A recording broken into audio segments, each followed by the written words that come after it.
नमस्कार दोस्तों, आज हम इस वीडियो के अंदर स्टार्ट करने वाले हैं foreign trade topic. Last video में जब इंडस्ट्रियल सेक्टर हमने पढ़ा था तो हमने ये देखा था किस तरीके से ब्रिटिश इंडिया के अंदर आके इंडिया के अंदर कुछ ऐसी पॉलिसीज बना देते हैं जिसके कारण इंडस्ट्रीज बहुत ज्यादा सफर करती हैं।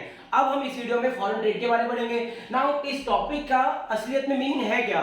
जिस तरीके से इंडिया, आपने कई बार न्यूज में सुना होगा कि इंडिया जो है वो सऊदी अरेबिया से तेल को मंगवाता है और इंडिया अपने फूड ग्रेन्स को कभी अफगानिस्तान भेज रहा है, कभी ईरान भेज रहा है। तो इन सभी कंट्रीज के बीच में क्या हो रहा है? एक व्यापार हो रहा है, एक ट्रेड हो रहा है, जिसको हम क्या बोलते हैं? फॉरेन ट्रेड बोलते हैं। अब ये फॉरेन ट्रेड है, इसका मतलब क्या है कि trade with foreign countries. This is simplest definition of foreign trade. अब इस फॉरेन ट्रेड की अगर बात करूं तो इंडिया का जो फॉरेन ट्रेड है वो फॉरेन ट्रेड आज से तो नहीं हो रहा है। मैंने जब इंट्रोडक्शन दी थी तो आपको ये भी बताया था कि उस इंडिया का जो फॉरेन ट्रेड है वो काफी ज्यादा पहले से हो रहा है और बहुत ज्यादा कंट्रीज को इंडिया अपना माल जो है वो एक्सपोर्ट करता था। लेकिन जैसे ही ब्रिटिशर्स इंडिया के अंदर आते हैं तो ब्रिटिशर्स इंडिया को क्या कर देते हैं? ब्रिटिशर्स इंडिया को रिड्यूस कर देते हैं to mere a supplier of raw materials. तो रॉ मटेरियल्स ये हमने लास्ट क्लास ही पढ़ा था और मैं आपको बता दूं कि ये जो लाइन है कि Britishers reduce India to a mere supplier of raw materials, वो असलियत में वो आपको हर जगह काम आने वाली है। चाहे आपका इंडस्ट्रियल सेक्टर हो,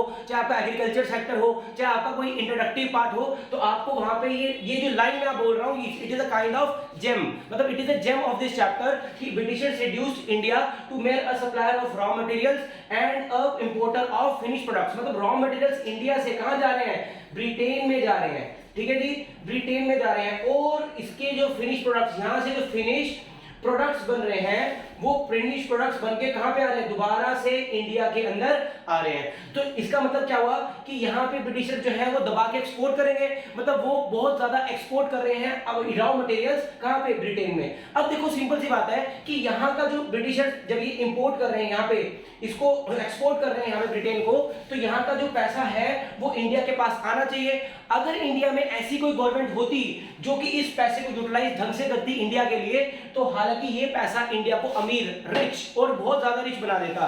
लेकिन होता क्या है कि ब्रिटिशर्स क्या करते हैं? ब्रिटिशर्स ना अपनी कंट्री में आधे से ज्यादा, more than half of the trade जो है इंडिया से जितना भी माल एक्सपोर्ट होता है वो कहां एक्सपोर्ट होता है? ब्रिटेन के अंदर होता है। अब ब्रिटेन के अंदर आधा से ट्रेड होगा, जो बचा कुचा माल है वो कहां ट्रेड एक्सपोर्ट होता है? वो एक्सपोर्ट होता है श्रीलंका में।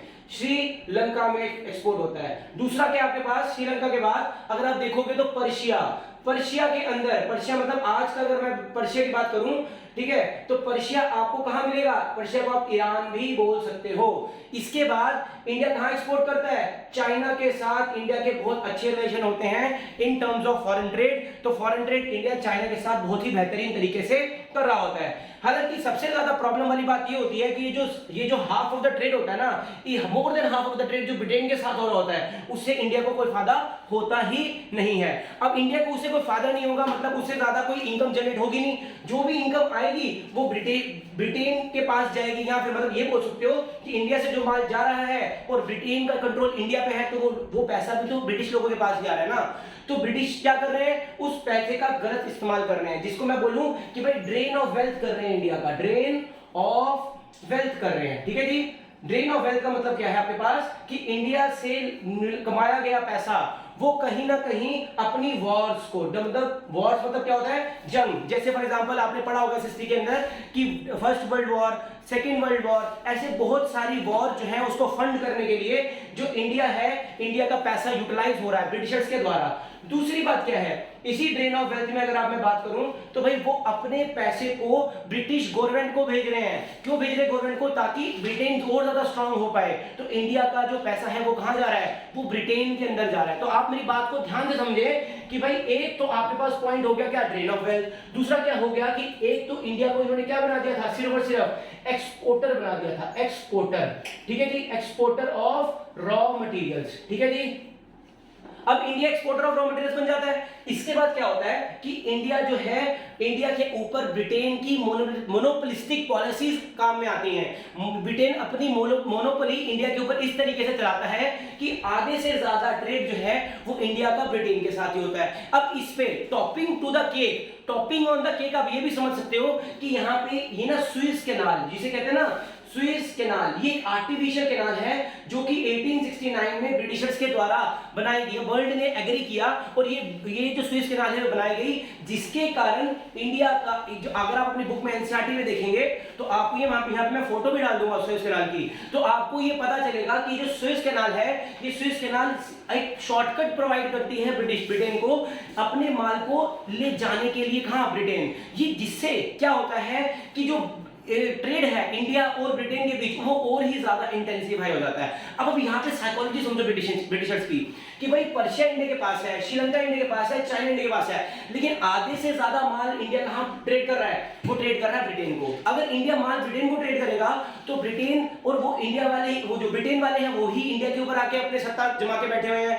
तो अल्टीमेटली जो ब्रिटिश है वो कहीं ना कहीं इंडिया को एक तरीके से कंट्रोल कर रहा था, इंडिया के पैसे को मतलब अनवांटेड तरीके से यूज कर रहा था। ब्रिटिश गवर्नमेंट को, ब्रिटिश, ठीक है जी, TIDRITISH, ब्रिटिश गवर्नमेंट को सपोर्ट करने के लिए ये पैसा यूज होता है। तो मतलब जितना भी पैसा इंडिया एक्सपोर्ट, मतलब माल एक्सपोर्ट करके कमाता है, वो सारा का सारा बर्बाद, इंडिया के लिए कुछ यूज नहीं हुआ। ठीक है, अब एक्सपोर्ट्स इंडिया के हो जाते हैं रॉ मटेरियल्स के, तो एक्सपोर्ट्स तो दबा के हो रहे हैं, इंडिया से हर चीज दबा के हो रही है। जैसे कॉटन का यहाँ से एक्सपोर्ट हो रहा है, इंडिगो का एक्सपोर्ट हो रहा है, इवन की ब्रिटिशर इतने ज्यादा खराब थे कि वो ओपियम तक इंडिया के अंदर उगाते थे। इसी ओपियम के लिए वो चाइना भी गए थे, इसी ओपियम को इंडिया के अंदर उगाते थे और ओपियम को भी बाहर जाके, नशे को बाहर जाके एक्सपोर्ट करते थे। ठीक है नहीं? तो अल्टीमेटली ये जो सब चीजें हैं ये आपको बड़े ध्यान में रखनी है जब आप फॉरेन ट्रेड टॉपिक को पढ़ोगे। अब इसी के साथ हमारा एक फॉरेन ट्रेड टॉपिक खत्म होता है। अगली बार जब हम वीडियो की शुरुआत करेंगे तो हमारा एक नया टॉपिक डेमोग्राफिक कंडीशन होगा इंडिया के अंदर। इसी के साथ मैं इस वीडियो को समाप्त करता हूं। मैं आशा करता हूं, एक कोरोना का मौसम है, कोरोना का काल है, आप सब वैक्सीन लगा रहे होंगे। तब तक के लिए शब खैर, शुभ रात्रि, शायरा एंड टिंग टोंग। मिलते हैं अगली वीडियो में। जय हिंद।